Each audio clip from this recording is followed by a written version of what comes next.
நான் அமேசானில் product sale பண்ண ஸ்டார்ட் பண்ணி 2 மாதத்தில் 20,000 ஜென்ரேட் பண்ணியும் அந்த பிஸ்னஸை ஸ்டாப் பண்ணேன். அது மாதிரி அந்த பிஸ்னஸ் எப்படி ஊற்றிக்கிச்சு அப்படின்ற கதையும் இந்த வீடியோவில் சொல்ல போகிறேன். இதுக்கு முன்னாடி வீடியோவில் நான் எப்படி அமேசானில் செல் பண்ணேன், நீங்கள் எப்படி செல் பண்ணுறதுன்ற பற்றி போட்டிருப்பேன். மறக்காம செக் பண்ணிட்டு வாங்க. நான் ஃபஸ்ட்டு செலக்ட் பண்ண ப்ராடக்ட் பேபி ஃபீடிங் பாட்டில். ஏன்னா இந்தியாவில் பேபி மார்க்கெட் ரொம்ப பெருசு. அதனால நான் இந்தியா மார்க்கெட் யூஸ் பண்ணி ஒரு ஹோல்சேலரை கண்டுபிடிச்சேன். நிறைய மேனுஃபேக்சரர் கிட்ட போலனா அவங்க கிட்ட நம்ம பல்காக தான் வாங்க வேண்டியிருக்கும். அதனால தான் ஒரு ஹோல்சேலரை கண்டுபிடிச்சேன். அவர்கிட்ட இந்த ப்ராடக்ட் வாங்கினேன், செல் பண்ணவும் ஸ்டார்ட் பண்ணேன். கொஞ்ச நாளுக்கு அப்புறம் தான் ப்ராப்ளம் ஸ்டார்ட் ஆச்சு. எனக்கு ப்ராடக்ட் அனுப்புகிற அந்த ஹோல்சேலர் டிஃப்ரெண்ட் குவாலிட்டியில் அனுப்ப ஆரம்பிச்சிட்டாரு. அதே மாதிரியே ஒவ்வொரு ஃபீடிங் பாட்டிலும் ஒரு மாதிரி அனுப்ப ஆரம்பிச்சிட்டாரு. அதுக்கு என்ன காரணம்னா அவர் நிறைய மேனுஃபேக்சரர் கிட்ட இருந்து ஃபீடிங் பாட்டில் வாங்குறாரு. இதனால எனக்கு என்ன பிரச்சனை வந்துச்சுன்னா என்னோட கஸ்டமர்ஸ் ப்ராடக்ட்டை ரிட்டர்ன் போட ஆரம்பிச்சாங்க. ஒரு சில நேரங்களில் ப்ராடக்ட்டோட குவாலிட்டி ரொம்பவே மட்டமாக இருந்தது. அதனால ரிட்டர்ன் அதிகமாக ஆரம்பிச்சது.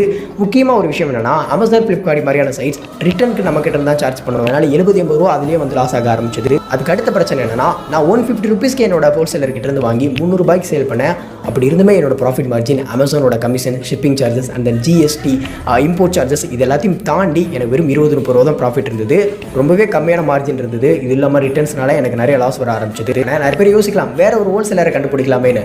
அங்கே தான் இன்னொரு பிரச்சனை இருக்குது. என்ன மாதிரியே நிறைய பேர் ஃபீடிங் பாட்டில் செல் பண்ணுறாங்க. அவங்கள விட நான் கம்மியான ப்ரைஸில் நல்ல குவாலிட்டியில் கொடுக்கணும். நான் தேடி பார்த்த வரையே எனக்கு நான் எதிர்பார்க்குற ரேட்டில் வேறு ஹோல்சேலரே கிடைக்கல. அதுவும் இல்லாமல் கிடைச்சாலும் அவங்க அதர் ஸ்டேட்டில் இருக்காங்க. தமிழ்நாட்டுக்குள்ளே இருந்தால் மட்டும்தான் என்னால் கம்மியான ஒரு இம்போர்ட் சார்ஜில் வந்து அதை வாங்க முடியும். இந்த மாதிரி நிறைய பிரச்சனைகள் இருந்ததுனால தான் இதை ஸ்டாப் பண்ண வேண்டியதாகிடுச்சு.